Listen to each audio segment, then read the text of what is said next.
ଜହ୍ନରାଇଜରେ ତତେ ଖୋଜୁଥିଲି ତୁ ମିଳିଗଲୁ ମତେ ଭଲ ପାଏ ବୋଲି ଯେବେ ମୁଁ କହିଲି ନାନୀ ଗୋଇଠା ମାଇଲୁ ମତେ ହେ ନାନୀ ମାଇଲାଲୋ। ଆଜି ମମତା ଦିଦିଙ୍କ ବହୁଜନ ବରିଷ୍ଠ ନିର୍ଦ୍ଦେଶିତ ନାଟକ ଆଜି ମୋ ମନ ଭାଙ୍ଗି ଦେଲା ତ ଅଡୁଆ ବାଳ। हे अड़ुआ बाଳ ନୁହଁ ଇଏ ତାଲା ତାଲା ଇଏ ଆଜି କ'ଣ ଆଜି ଶଳା କ'ଣ ଏମିତି ଡାଇଲଗ କହୁଛୁ ଭୁଲ ଭାଲ କରୁଛୁ ତାହେଲେ କି ଡାଇଲଗ ମତେ କହୁନୁ।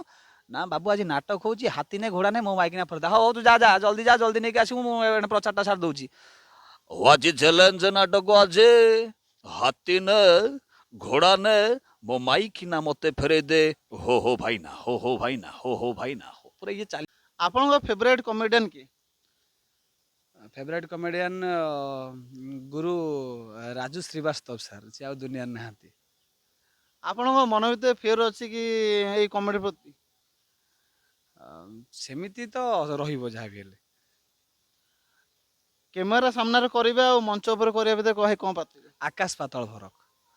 ଏଠି ହଜାରେ ଟେକ୍, ହଜାରେ ରିଏକ୍ସନ୍, କେତେବେଳେ ରିଏକ୍ସନ୍ ବି ଚେଞ୍ଜ ହେଇଯାଇଥିବ, କିନ୍ତୁ ଲାଇଭ୍ ନାଟକ କରିବାର ମଜାଟା ନିହାତି ମାନେ ପୁରା ନିଆରା ଥାଏ, ପୁରା ନିଆରା।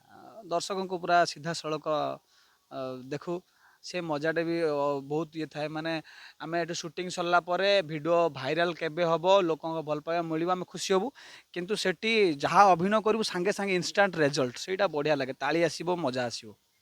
ତାଳି କେବେ ଗାଳି ଆସିନି? ଗାଳି ଆସିନି ମୋତେ ସେମିତି। ଗାଳି ଆସିଛି ଭୁଲ ଭାଲ ଭିଡ଼ିଓ କରିଥିଲି ମୁଁ ଜାଣି ଶୁଣି, ଏକ୍ସପେରିମେଣ୍ଟାଲ ଭିଡ଼ିଓ ମୋର କେତେଟା ଥିଲା, ସେ ଭିଡ଼ିଓରେ ଗାଳି ଆସିଥିଲା। ଆଉ ନହେଲେ ଗାଳି ଏମିତି ଆସିନି। ସବୁ ଭଲ ପାଇବା ଦିଅନ୍ତି ଓଡ଼ିଶାରେ।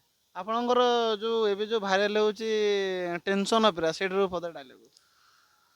ଜହ୍ନରାଇଜରେ ତତେ ଖୋଜୁଥିଲି ତୁ ମିଳିଗଲୁ ମତେ ଭଲ ପାଏ ବୋଲି ଯେବେ ମୁଁ କହିଲି ନାନୀ ଗୋଇଠା ମାଇଲୁ ମତେ ହେ ନାନୀ ମାଇଲାଲୋ। ଆଜି ମମତା ଦିଦିଙ୍କ ବହୁଜନ ବରିଷ୍ଠ ନିର୍ଦ୍ଦେଶିତ ନାଟକ ଆଜି ମୋ ମନ ଭାଙ୍ଗି ଦେଲା ତ ଅଡୁଆ ବାଳ। हे ଅଡୁଆ ବାଳ ନୁହଁ ଇଏ ତାଲା ତାଲା ଇଏ ଆଜି କ'ଣ ଆଜି ଶଳା କ'ଣ ଏମିତି ଡାଇଲଗ କହୁଛୁ ଭୁଲ ଭାଲ କରୁଛୁ ତାହେଲେ କି ଡାଇଲଗ ମତେ କହୁନୁ। ନା ବାବୁ ଆଜି ନାଟକ ହଉଛି ହାତୀ ନେ ଘୋଡ଼ା ନେ ମୋ ମାଇକିନା ଫର୍ଦା ହଉ ତୁ ଯା ଜଲ୍ଦି ନେଇକି ଆସିବୁ ମୁଁ ପ୍ରଚାରଟା ସାରି ଦଉଛି। ଆଜି ଚ୍ୟାଲେଞ୍ଜ ନାଟକ ଆଜି ହାତୀ ନେ ଘୋଡ଼ା ନେ ମୋ ମାଇକିନା ମତେ ଫେରେଇ ଦେ ହୋ ଭାଇନା ହୋ ଭାଇନା ହୋ ଭାଇନା। ପୁରା ଇଏ ଚାଲିବ କଣ୍ଟିନ୍ୟୁ 2 ମିନିଟ୍ ଖଣ୍ଡରୁ।